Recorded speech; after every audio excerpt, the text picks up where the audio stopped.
Pemirsa, menjelang perayaan Hari Raya Nyepi, kreativitas generasi muda kembali menggeliat melalui pembuatan ogoh-ogoh di berbagai banjar, salah satunya di Banjar Semage, Penatih, dan Pasar Timur. Tradisi tahunan ini tidak hanya menjadi bagian dari ritual keagamaan, tetapi juga wadah penyaluran bakat seni bagi para pemuda.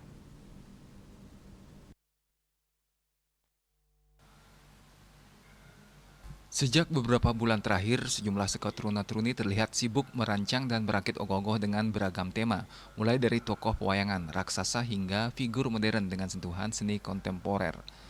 Proses pembuatan dilakukan secara gotong royong, mulai dari membuat rangka bambu, membentuk tubuh patung, hingga pengecatan detail.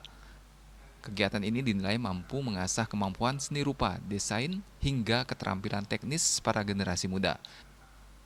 Sekretaris STT Trima Banjar Semage Penatih, Ikadek Indra Pradika Putra menyampaikan pembuatan ogoh-ogoh menjadi ruang belajar sekaligus ajang mengekspresikan kreativitas. Dalam hal ini, Sketrune bisa menuangkan ide, belajar kerja sama tim, dan mengembangkan bakat seni.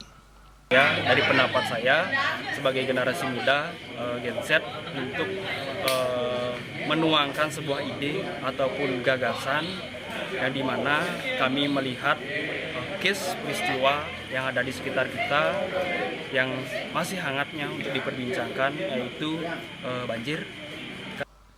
Selain melestarikan budaya, kegiatan ini juga memberi dampak positif secara sosial. Para pemuda memiliki aktivitas produktif sehingga memperkuat kebersamaan dan solidaritas antar warga Banjar.